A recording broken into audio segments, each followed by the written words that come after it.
क्या वाकई एक भारतीय मूल के वैज्ञानिक ने एलियन जीवन ढूंढ लिया है? हाल ही में हेडलाइंस तो कुछ यही कह रही थी, लेकिन सच कहूं तो ऐसी खबरें तो आती रहती हैं। तो क्या इस बार कुछ अलग है? चलिए इस पूरी कॉस्मिक डिटेक्टिव स्टोरी की तह तक चलते हैं। शुरुआत करते हैं इन्हीं हेडलाइंस से जिन्होंने पूरी दुनिया का ध्यान अपनी ओर खींचा। देखिए, वैज्ञानिकों को इस ग्रह के एटमॉस्फेयर में कुछ ऐसी गैसें मिली हैं जो हमारी पृथ्वी पर ऑलमोस्ट ऑलवेज सिर्फ और सिर्फ जिंदा चीजों से ही बनती हैं। ये दावा बहुत बड़ा है ना? हर कुछ महीनों में कोई ना कोई खबर आ ही जाती है कि भाई एलियन मिल गए, और बाद में पता चलता है अरे वो तो कुछ और ही था। तो सवाल यही उठता है कि K2-18b की ये खोज भी बस एक और हाइप है या इस बार सच में कुछ ऐतिहासिक हुआ है? तो इस पूरी कहानी को, इस पूरी कॉस्मिक मिस्ट्री को समझने के लिए हम इन हिस्सों से होकर गुजरेंगे। मतलब पहले देखेंगे कि ये हाइप है या सच में कोई खोज है, फिर K2-18b का पीछा करेंगे, उसके एटमॉस्फेरिक कोड को क्रैक करेंगे, एक नई तरह की दुनिया को समझेंगे, और फिर आएगा वो गेम चेंजिंग क्लू, और आखिर में विज्ञान का वो अधूरा काम जो अभी बाकी है।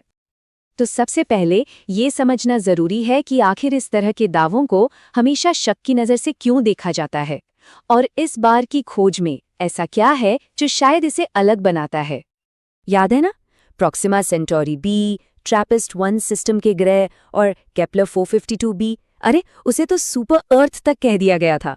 इन सब को लेकर कितना जबरदस्त एक्साइटमेंट था, लेकिन आज तक एलियन जीवन का कोई पक्का सबूत नहीं मिला। तो सवाल तो बनता है कि क्या ये कहानी भी उसी रास्ते पर जा रही है? चलिए आप कहानी को एकदम शुरू से शुरू करते हैं।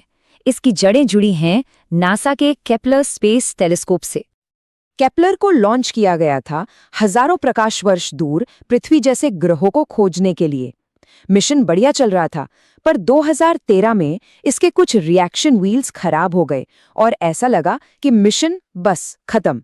पर इंजीनियर्स ने एक जबरदस्त जुगाड़ निकाला और जन्म हुआ K2 मिशन का।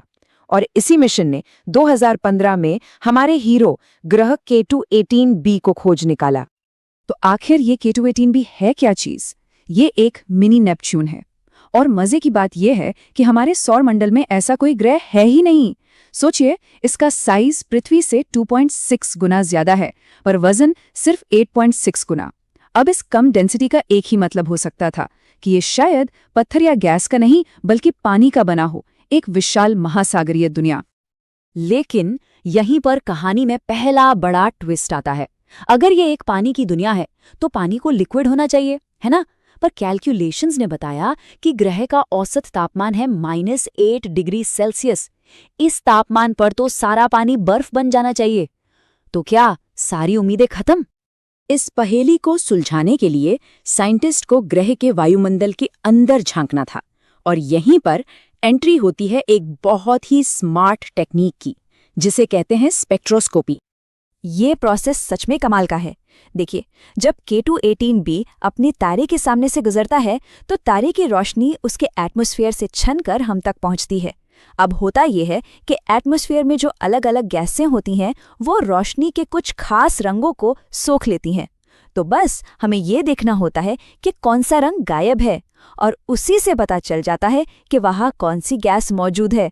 ये बिल्कुल हर मॉलिक्यूल का अपना एक यूनिक फिंगरप्रिंट होने जैसा है। इस काम के लिए पहले हबल टेलीस्कोप का इस्तेमाल हुआ। उसने पानी के वाष्प का हिंट तो दिया, पर हबल की अपनी सीमाएं थीं।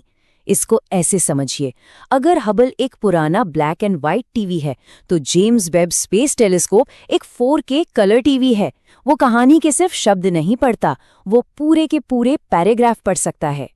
कहानी का अगला और बहुत ही जरूरी मोड़ तब आता है जब एंट्री होती है भारतीय मूल के वैज्ञानिक निक्कू मधुसूदन की।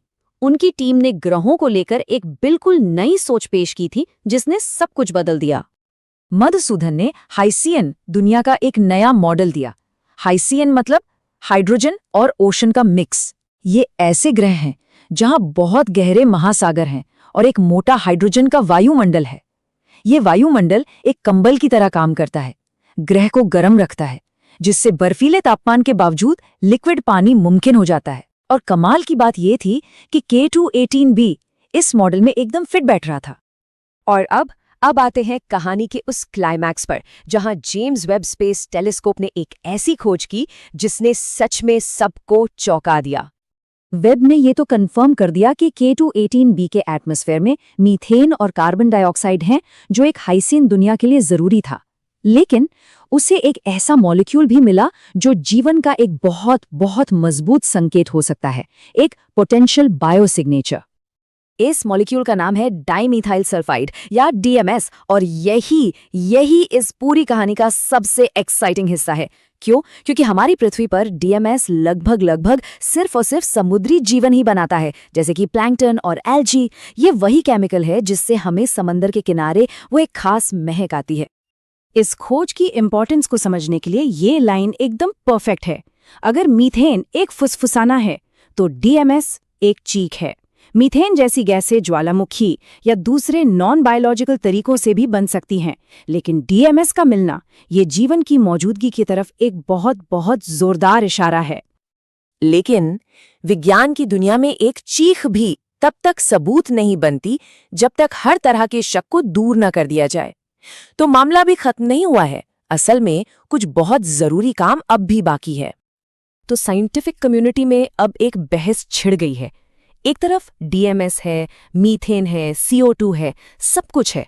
दूसरी तरफ जो सबूत का लेवल है वो अभी 3 सिग्मा है। अब विज्ञान में 3 सिग्मा का मतलब होता है एक मजबूत संकेत, पर इसे खोज नहीं माना जाता। खोज के लिए गोल्ड स्टैंडर्ड है 5 सिग्मा, जिसका मतलब है कि गलती की गुंजाइश 10 लाख में 1 से भी कम है, और अभी हम वहां तक नहीं पहुंचे हैं। तो फिर आगे का रास्ता क्या है? टीम को अब कुछ चीजें करनी होंगी। पहला, DMS की मौजूदगी को 5 सिग्मा के लेवल पर प्रूव करना होगा। दूसरा, एटमॉस्फेयर में ईथेन को खोजना होगा। तीसरा, ये कंफर्म करना होगा कि वहां अमोनिया नहीं है जैसा कि मॉडल कहता है। और चौथा, ये पक्का करना होगा कि DMS को बनाने का कोई भी नॉन बायोलॉजिकल तरीका वहां मौजूद नहीं है। तो आज की तारीख में हम कहाँ खड़े हैं? देखिए, हमने एलियन जीवन खोज लिया है ऐसा बिल्कुल नहीं है, लेकिन ये खोज जीवन को खोजने की हमारी कोशिशों में इतिहास का अब तक का सबसे मजबूत, सबसे एक्साइटिंग क्लू हो सकती है। ये विज्ञान के लिए एक बहुत बड़ी छलांग है, फॉर श्योर। और ये सब हमें एक बहुत गहरे सवाल पर लाकर छोड़ देता है। सोचिए, अगर ये क्लू सही साबित होता है और हमें कंफर्म कर पाते हैं कि इस ब्रह्मांड में हम अकेले नहीं हैं, तो इस खोज का हम इंसानों के लिए क्या मतलब होगा? ये हमारे धर्म को, हमारे विज्ञान को और एक स्पीशीज के तौर पर हमारी पहचान को कैसे बदलेगा? ये एक ऐसा सवाल है जिस पर हम सभी को सोचना चाहिए।